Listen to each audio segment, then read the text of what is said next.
bagi Bapa, di pagi hari ini kami mau datang ke hadapan-Mu.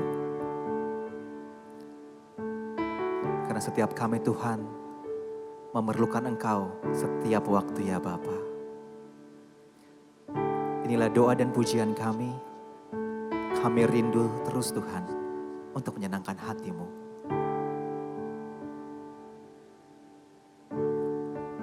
Yes Lord. Ya Tuhan, tiap jam ku memerlukan-Mu. Engkaulah yang memberi sejahtera penuh setiap jam ya Tuhan. Kau ku perlukan, ku datang juru selamat, berkatilah.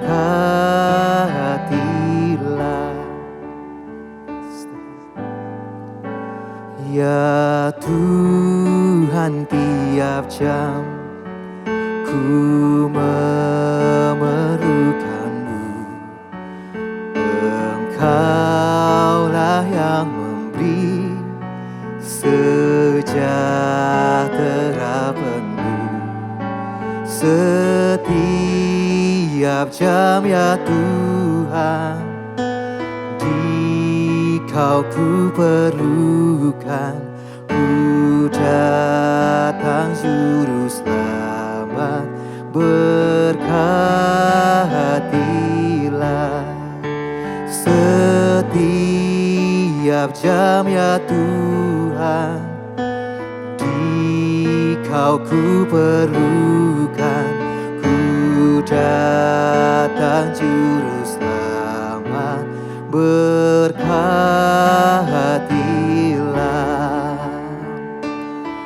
Berkati setiap kami ya Bapa, urapi setiap kami ya Bapa.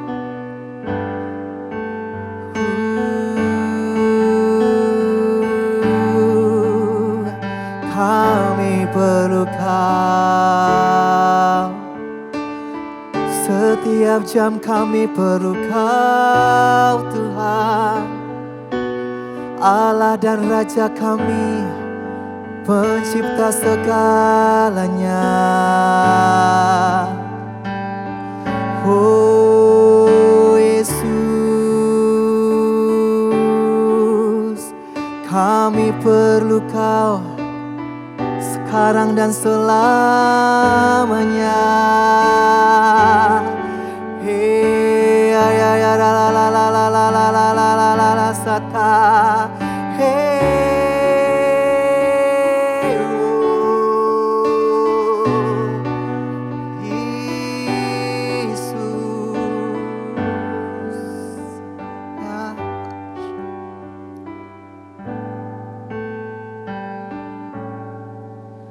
Ya Tuhan, tiap jam ku memerlukan-Mu. Engkaulah yang memberi sejahtera penuh setiap jam ya Tuhan. Di Kau ku perlukan, ku datang juru selamat, berkatilah. Setiap jam ya Tuhan, di Kau ku perlukan, ku datang juru selamat, berkatilah.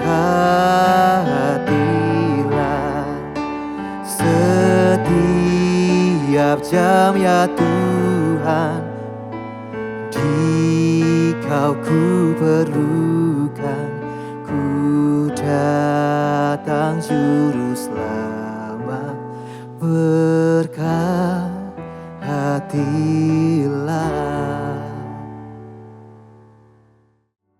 Shalom Shalom jemaat terkasih di dalam Tuhan. Kembali kita boleh merenungkan kebenaran firman Tuhan. Dan di hari ini renungan harian kita diambil dari kitab 2 Samuel pasal yang ke-12. Nah, saya akan bacakan ayat yang ke-13 buat setiap kita. 2 Samuel 12 ayat yang ke-13. Lalu berkatalah Daud kepada Natan, "Aku sudah berdosa kepada Tuhan." Dan Natan berkata kepada Daud, "Tuhan telah menjauhkan dosamu itu, engkau tidak akan mati." Nah, jemaat terkasih di dalam Tuhan, ketika kita membaca keseluruhan dari 2 Samuel pasal yang ke-12 ini merupakan satu kisah ketika Natan datang kepada Raja Daud, dan Natan menegur apa yang telah Daud lakukan. Kita tahu semuanya bahwa Daud telah jatuh dalam dosa perzinahan bersama dengan Batsheba, dan itu adalah dosa yang begitu luar biasa.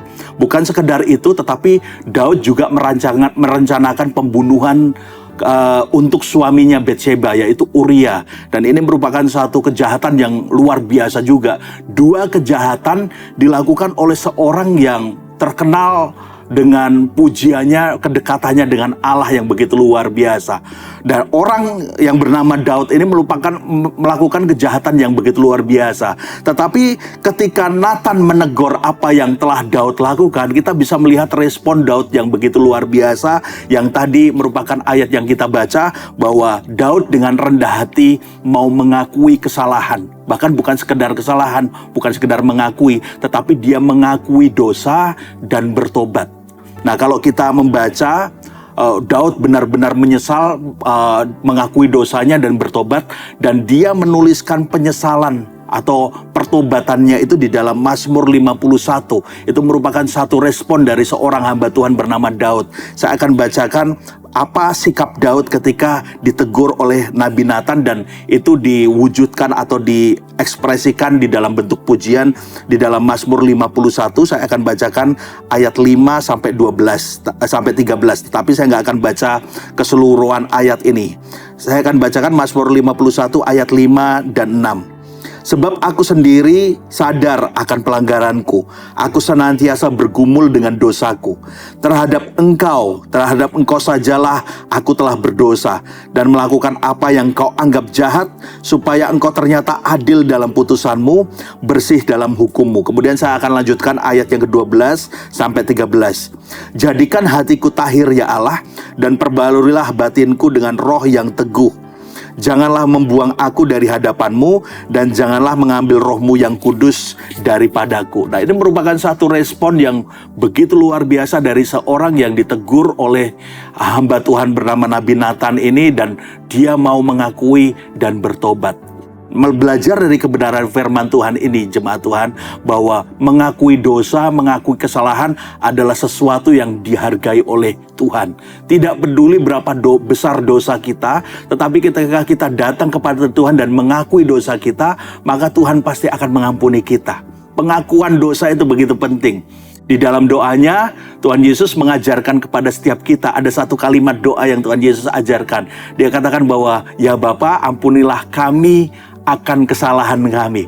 Tuhan Yesus mengajarkan kepada kita bahwa kita harus mengakui di hadapan Tuhan akan setiap kesalahan kita. Maka ketika kita mengakui di hadapan Tuhan, maka Tuhan akan menyucikan kita dari segala dosa dan pelanggaran, dan akan memulihkan setiap kita. Jemaat terkasih di dalam Tuhan, tidak peduli betapa besarnya dosa kita, betapa besarnya pelanggaran kita. Belajar dari firman Tuhan ini, seorang bernama Daud yang melakukan pelanggaran yang begitu luar biasa, tapi Tuhan ampuni, Tuhan pulihkan. Percaya kepada setiap kebenaran firman Tuhan. Firman Tuhan katakan di dalam Yesaya pasal 1 ayat yang ke-18, menjadi ayat terakhir buat setiap kita, dikatakan bahwa sekalipun dosamu merah seperti kirmisi, akan menjadi putih seperti salju. Sekalipun berwarna merah seperti kain kesumba, akan menjadi putih seperti bulu domba. Nah, ayat ini menekankan bahwa sebesar apapun kesalahan kita, seberapa besar apapun pelanggaran kita, datang kepada Tuhan, akui kesalahan kita, menyesal, bertobat, minta ampun kepada Tuhan, maka Tuhan akan pulihkan setiap kita. Mari kita mau berdoa. Kami bersyukur buat setiap kebenaran firman Tuhan, meneguhkan kami bahwa apapun kesalahan kami, Seperti apapun pelanggaran kami ketika kami datang kepada Tuhan, meminta ampun dan bertobat, Tuhan akan pulihkan kami, Tuhan akan mengampuni kami. Terima kasih buat setiap kebenaran firman Tuhan. Kami hari ini berdoa dan mengucap syukur di dalam nama Yesus. Haleluya. Amin. 2 Samuel 12. Natan memperingatkan Daud sehingga Daud menyesal. Tuhan mengutus Natan kepada Daud.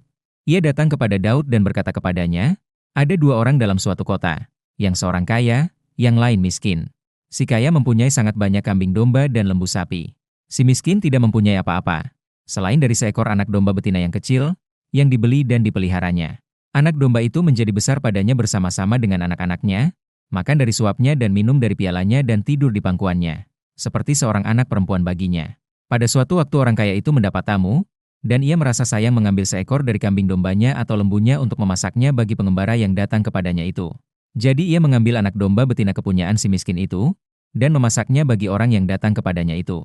Lalu Daud menjadi sangat marah karena orang itu dan ia berkata kepada Natan, demi Tuhan yang hidup, orang yang melakukan itu harus dihukum mati. Dan anak domba betina itu harus dibayar gantinya 4 kali lipat, karena ia telah melakukan hal itu dan oleh karena ia tidak kenal belas kasihan. Kemudian berkatalah Natan kepada Daud, engkaulah orang itu. Beginilah firman Tuhan, Allah Israel, akulah yang mengurapi engkau menjadi raja atas Israel dan akulah yang melepaskan engkau dari tangan Saul. Telah kuberikan isi rumah tuanmu kepadamu, dan istri-istri tuanmu ke dalam pangkuanmu.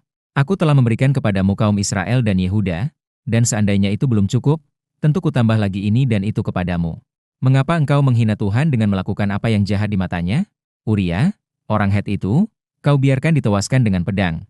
Istrinya kau ambil menjadi istrimu, dan dia sendiri telah kau biarkan dibunuh oleh pedang Bani Amon. Oleh sebab itu, pedang tidak akan menyingkir dari keturunanmu sampai selamanya, karena engkau telah menghina aku dan mengambil istri Uria, orang Het itu, untuk menjadi istrimu. Beginilah firman Tuhan, bahwasanya malapetaka akan kutimpakan ke atasmu yang datang dari kaum keluargamu sendiri. Aku akan mengambil istri-istrimu di depan matamu dan memberikannya kepada orang lain. Orang itu akan tidur dengan istri-istrimu di siang hari. Sebab engkau telah melakukannya secara tersembunyi, tetapi aku akan melakukan hal itu di depan seluruh Israel secara terang-terangan. Lalu berkatalah Daud kepada Natan, aku sudah berdosa kepada Tuhan. Dan Natan berkata kepada Daud, Tuhan telah menjauhkan dosamu itu. Engkau tidak akan mati. Walaupun demikian, karena engkau dengan perbuatan ini telah sangat menista Tuhan, pastilah anak yang lahir bagimu itu akan mati. Kemudian pergilah Natan ke rumahnya. Dan Tuhan menulahi anak yang dilahirkan bekas istri Uria bagi Daud, sehingga sakit. Lalu Daud memohon kepada Allah oleh karena anak itu, ia berpuasa dengan tekun dan apabila ia masuk ke dalam, semalam-malaman itu ia berbaring di tanah. Maka datanglah kepadanya para tua-tua yang di rumahnya untuk meminta ia bangun dari lantai. Tetapi ia tidak mau, juga ia tidak makan bersama-sama dengan mereka. Pada hari yang ke-7 matilah anak itu. Dan pegawai-pegawai Daud takut memberitahukan kepadanya, bahwa anak itu sudah mati. Sebab mereka berkata, ketika anak itu masih hidup, kita telah berbicara kepadanya, tetapi ia tidak menghiraukan perkataan kita. Bagaimana kita dapat mengatakan kepadanya, anak itu sudah mati? Jangan-jangan ia mencelakakan diri. Ketika Daud melihat bahwa pegawai-pegawainya berbisik-bisik, mengertilah ia bahwa anak itu sudah mati. Lalu Daud bertanya kepada pegawai-pegawainya, sudah matikah anak itu? Jawab mereka, sudah. Lalu Daud bangun dari lantai, ia mandi dan berurap dan bertukar pakaian. Ia masuk ke dalam rumah Tuhan dan sujud menyembah. Sesudah itu pulanglah ia ke rumahnya, dan atas permintaannya dihidangkan kepadanya roti. Lalu ia makan. Berkatalah pegawai-pegawainya kepadanya, apakah artinya hal yang kau perbuat ini? Oleh karena anak yang masih hidup itu, engkau berpuasa dan menangis, tetapi sesudah anak itu mati, engkau bangun dan makan. Jawabnya, selagi anak itu hidup, aku berpuasa dan menangis, karena pikirku, siapa tahu Tuhan mengasihani aku, sehingga anak itu tetap hidup. Tetapi sekarang ia sudah mati, mengapa aku harus berpuasa? Dapatkah aku mengembalikannya lagi? Aku yang akan pergi kepadanya, tetapi ia tidak akan kembali kepadaku. Kemudian Daud menghibur hati Batsheba, istrinya. Ia menghampiri perempuan itu dan tidur dengan dia, dan perempuan itu melahirkan seorang anak laki-laki. Lalu Daud memberi nama Salomo kepada anak itu. Tuhan mengasihi anak ini dan dengan perantaraan Nabi Natan ia menyuruh menamakan anak itu Yedija. Oleh karena Tuhan, perang melawan Bani Amon berakhir. Yoab berperang melawan Raba, kota Bani Amon dan ia merebut kota kerajaan. Lalu Yoab menyuruh orang kepada Daud dengan pesan, aku berperang melawan kota Raba, dan telah merebut pula kota Air. Oleh sebab itu, kumpulkanlah sisa tentara, kepunglah kota itu dan rebutlah, supaya jangan aku yang merebut kota itu dan jangan namaku menjadi juga nama kota itu. Sesudah itu Daud mengumpulkan seluruh tentara, Ia berangkat ke kota Raba dan berperang melawannya, lalu merebutnya. Ia mengambil mahkota dari kepala raja mereka, beratnya setalenta emas, bertatahkan sebuah batu permata yang mahal dan itu dikenakan pada kepala Daud. Juga diangkutnya banyak sekali jarahan dari kota itu. Penduduk kota itu diangkutnya dan dipaksanya bekerja dengan gergaji, penggerak besi dan kapak. Juga dipekerjakannya mereka di tempat pembuatan batu bata. Demikianlah juga diperlakukan Daud segala kota Bani Amon. Sesudah itu pulanglah Daud dengan seluruh tentara ke Yerusalem.